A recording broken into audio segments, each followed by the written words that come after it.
আসসালামু আলাইকুম। Welcome back to my channel. আশা করি সবাই ভালো আছেন।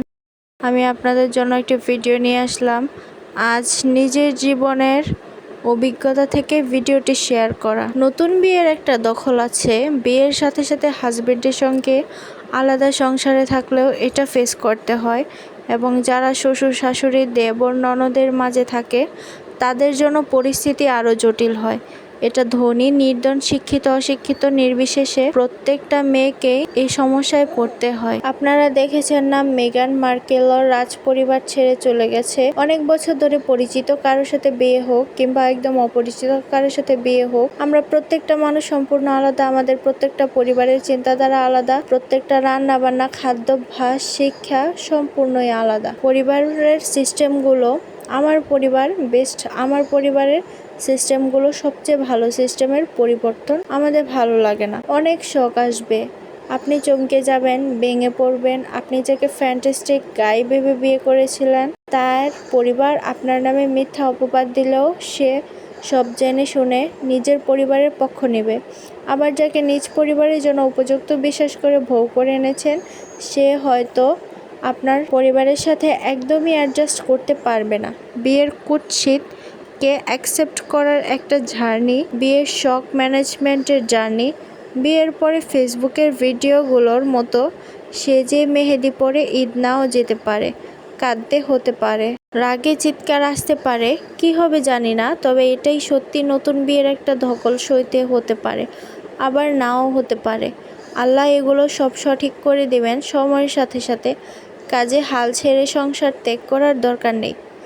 সেলিব্রিটিরা যেমন বলে তাদের বিয়ে পার্টনারশিপ, তারা সোলমেট, তারা পরস্পরকে বোঝে, বাস্তবে এমন হয় খুব কম।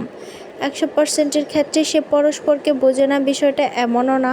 হয়তো 50% ক্ষেত্রে বোঝে, আবার 50% ক্ষেত্রে বোঝে না। টাইম ভুল বোঝাবুঝি হয়।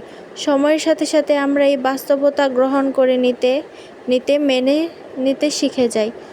মুমিন হিসেবে বিয়ে চরিত্র গঠনে আসলেই সহায়ক। আপনার বিয়ের প্রথম দ্বিতীয় বছরের সমস্যাগুলো ইনশাল্লাহ একটা সময় থাকবে না, কিন্তু এই সময় আপনি নিজেকে কিভাবে গড়ে তুলেছেন তার প্রভাব থেকে যায়। বিয়ে একটা ইবাদত, এটাকে ইবাদতের নজরে দেখুন। সাহিত্য সোশ্যাল মিডিয়ার দেখানো আঙ্গিকে বিয়েকে গ্রহণ করলে আপনি আরও কষ্ট পাবেন। বিয়েতে আপনার ইখলাস অ্যাপ্লাই করতে হবে। আল্লাহ খালিক, আল্লাহ মালিক, তিনি যা করেছেন তাই সঠিক। আপনিও বৈবাহিক জীবনে যাই কাজ করবেন শুধুমাত্র আল্লাহর জন্য করবেন। প্রথমত, সমস্যাগুলো কাউকে বলবেন না। আপনার পিতামাতা আপনাকে বৈবাহিক জটিলতা সমাধানে কোনো বিষয় হেল্প করতে পারে না, এটা আস্তে আস্তে শিখে নেওয়ার বিষয়। সমস্যা বললে অযথা গীবত এবং শিকায়েত করা হবে। আর দ্বিতীয়ত, আমার বাস্তব অভিজ্ঞতা থেকে আমি বলছি, আপনি ভালো কাজ করার পরও, সৎ হওয়ার পরও মানুষ যদি আপনাকে শত্রু মনে করে, আপনার পেছনে পড়ে থাকে, তাতে ভয় করার কিছু নেই। আপনি যেহেতু আল্লাহর জন্য কাজ করবেন, আপনি সর্বদা ভেবে নেবেন আল্লাহ আমার পাশে আছেন। তৃতীয়ত, বিয়েকে নিজেকে সম্পূর্ণরূপে নিমজ্জিত করে ফেলানো যাবে না।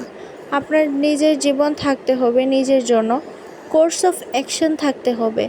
নতুন বিয়ে বলে শ্বশুরবাড়িকে চিনতে গিয়ে তাদের কালচারে নিজেকে হারিয়ে ফেলা যাবে না। হ্যাঁ, যদি তারা আপনার চেয়ে আরও উত্তম হয় তাহলে গ্রহণ করবেন, নতুবা নিজের চারিত্রিক উন্নতিতে ফোকাস করবেন।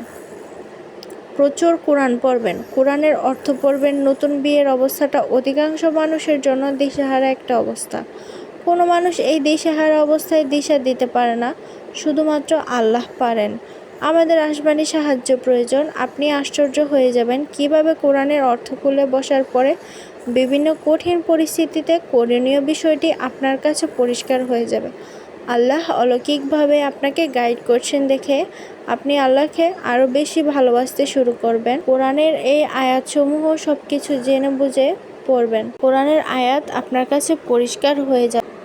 আল্লাহ অলৌকিকভাবে আপনাকে গাইড করছেন দেখে আপনি আল্লাহকে আরও বেশি ভালোবাসতে শুরু করবেন। কোরআনের এই অলৌকিকত্ব আবিষ্কার করার নেশায় চারপাশের সমস্যাগুলো এমনিতেই ফিকে হয়ে আসে। একদম শেষ পর্যায়ে সমস্যা যদি নিতান্তেই শেয়ার করতে হয়, তাহলে নিরপেক্ষ কোনো তৃতীয় মানুষকে বেছে নিন, যে আল্লাহকে ভয় করে, যে আপনার ভুলগুলো ধরিয়ে দিতে পারবে, এবং সংসারে অ্যাডজাস্ট করার পরামর্শ দিতে পারবে। বিয়ে সবাইকে পার্টনারশিপ দেয় না।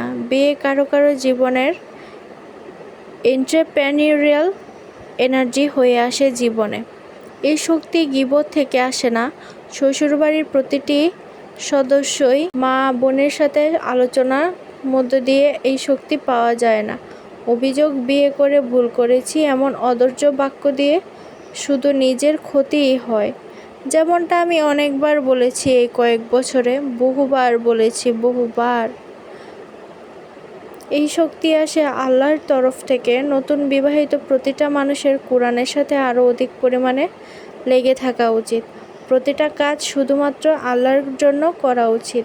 বিয়ের আগেই ভালো ছিলাম, বিয়ে করে ভুল করেছি, এ ধরনের বাক্য মুখে বলা তো দূরের কথা, কখনো মনে মনেও চিন্তা করবেন না। এগুলো 100% শয়তানের ওয়াসওয়াসা। বিয়ের পরে অনেক সুন্দর অভিজ্ঞতা হবে। কখনো কখনো আপনার জীবনের ভয়ঙ্করতম অনাকাঙ্ক্ষিত ঘটনা ঘটবে, কিন্তু কখনোই ছেড়ে যাওয়ার চিন্তা করবেন না। বারবার ক্ষমা করবেন। আজ থেকে 5 বছর পরে হয়তো কোনো একদিন এই দিনটির কথা ভেবে আপনি ভাববেন যে জীবনে কত স্ট্রাগল করেছি, কত যুদ্ধ লড়াই করেছি, তবে ধৈর্য আল্লাহ তাআলা দিয়েছেন, আমি এজন্য এখনও টিকেই আছি। কথাগুলো সম্পূর্ণ আমার মনের অভিজ্ঞতা এবং আমার জীবনের অভিজ্ঞতা থেকে বলা। আপনাদের সবার ভালো লাগলে অবশ্যই লাইক, কমেন্ট, শেয়ার, সাবস্ক্রাইব করে পাশে থাকবেন। আশা করি সবসময় ভালো থাকবেন। আসসালামু আলাইকুম। ভিডিওটি এখানেই শেষ করছি। পরবর্তী ভিডিওর জন্য পাশে থাকবেন।